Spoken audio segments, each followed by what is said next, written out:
রাসূল করিম সাল্লাল্লাহু আলাইহি ওয়াসাল্লামের সিনা সাক তথা কলব বিদীর্ণ করা হয়েছিল মোট 4 বার।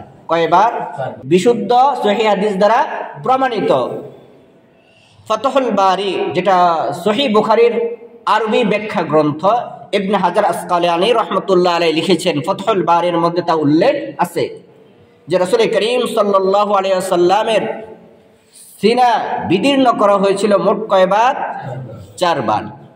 যখন রাসূল করিম সাল্লাল্লাহু আলাইহি ওয়াসাল্লাম হালিমা সাদিয়ার কাছে ছিলেন তখন একবার, যখন রাসূল করিম সাল্লাল্লাহু আলাইহি ওয়াসাল্লামের বয়স 10 কিংবা 12 বছর তখন একবার, রাসূল করিম সাল্লাল্লাহু আলাইহি ওয়াসাল্লামকে যখন নবুয়তের দায়িত্ব দেওয়া হয়েছিল তখন একবার, আর চতুর্থবার হলো রাসূল করিম সাল্লাল্লাহু আলাইহি ওয়াসাল্লামকে যখন মেরাজ নামক উপহার দেওয়া হলো তখন।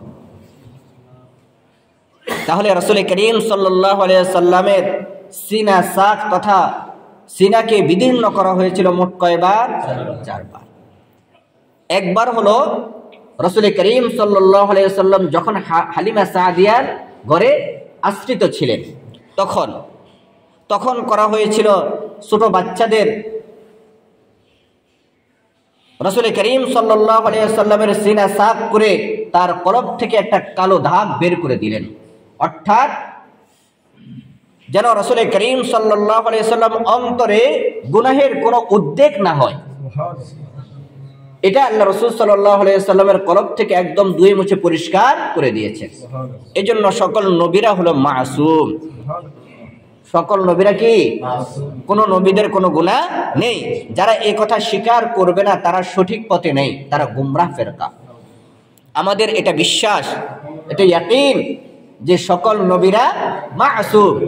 তো রাসূল করিম সাল্লাল্লাহু আলাইহি ওয়াসাল্লামের সর্বপ্রথম সিনা সাফ করে তার কলব থেকে একটা কালো দাগ বের করে পরিষ্কার করে দিলেন, যেন রাসূল করিম সাল্লাল্লাহু আলাইহি ওয়াসাল্লামের অন্তরে কখনো গুনাহের উদ্বেগ না হয়। দ্বিতীয়বার রাসূল করিম সাল্লাল্লাহু আলাইহি ওয়াসাল্লামের বয়স যখন 10 কিংবা 12 বছর তখন রাসূল করিম সাল্লাল্লাহু আলাইহি ওয়াসাল্লামের সিনাকে বিদীর্ণ করা হলো। সেটা এই জন্য যে বাচ্চা যখন থাকে 10 কিংবা 12 বছরের তখন তাদের খেলার প্রতি একটা আকর্ষণ থাকে।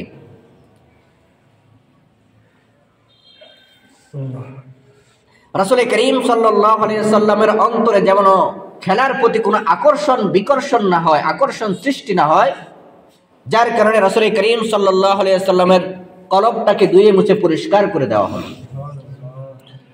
এরপরে রাসূল করিম সাল্লাল্লাহু আলাইহি ওয়াসাল্লামের বয়স যখন 40 বছর, তাকে যখন নবুয়তের দায়িত্ব দিবেন তখন আল্লাহ রাব্বুল আলামিন এই কলবটাকে বিদীর্ণ করে ধুয়ে মুছে পরিষ্কার করে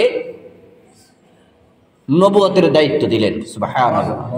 কারণ স্বাভাবিক মানুষ নবুয়ত এটা অনেক ভারী জিনিস, এটাকে বরদাস্ত করতে যে কেউ পারে না।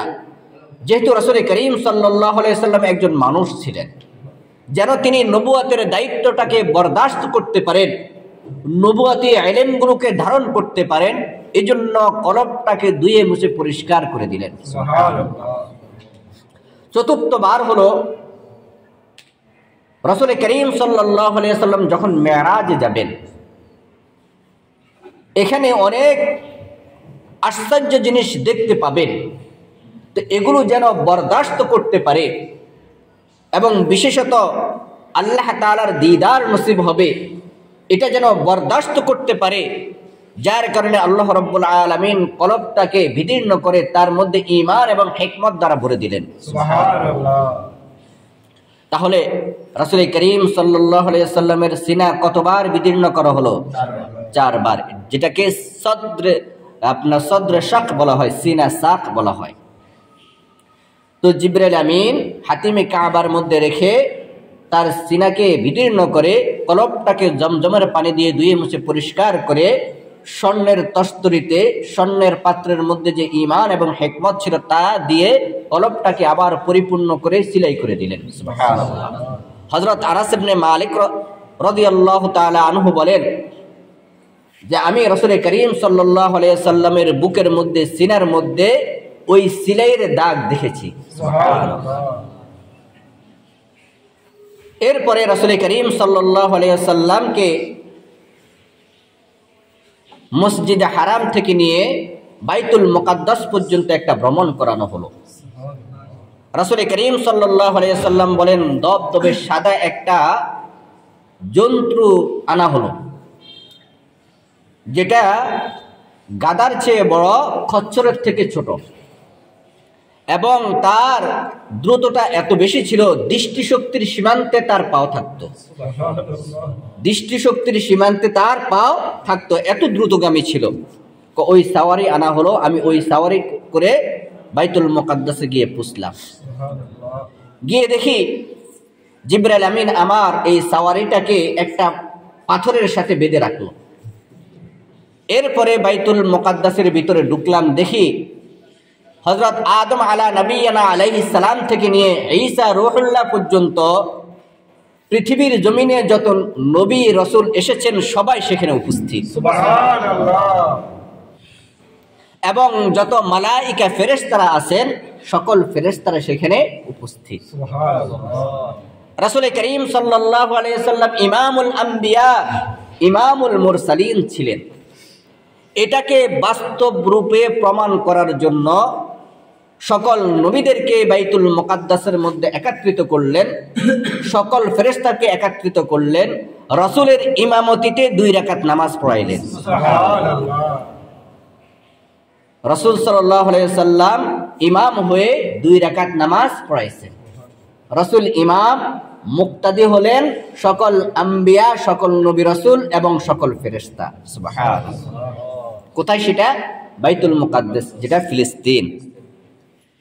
অতএব মুসলমানদের মসজিদে হারাম যেমন মুসলমানদের জন্য সম্মান সূচক একটা জায়গা, সম্মানের একটা জায়গা, বাইতুল মুকাদ্দাসও মুসলমানদের একটা সম্মানের জায়গা। কারণ এই বাইতুল মুকাদ্দাসের মধ্যে সকল নবীরা একত্রিত হয়েছে, সকল নবীরা, রাসূল করিম সাল্লাল্লাহু আলাইহি ওয়াসাল্লাম সহ সকল নবীরা ওই বাইতুল মুকাদ্দাসের মধ্যে একত্রিত হয়েছে।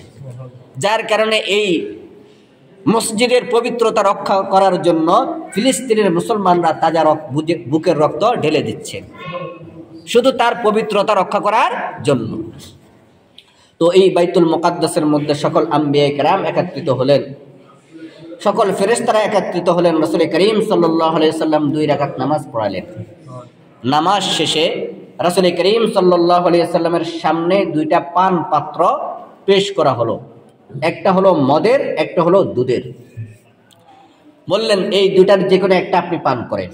রাসূল করিম সাল্লাল্লাহু আলাইহি ওয়াসাল্লাম দুধেরটা নিয়ে নিলেন। জিবরাইল আমিন বললেন আপনি সঠিকটাই গ্রহণ করেছেন।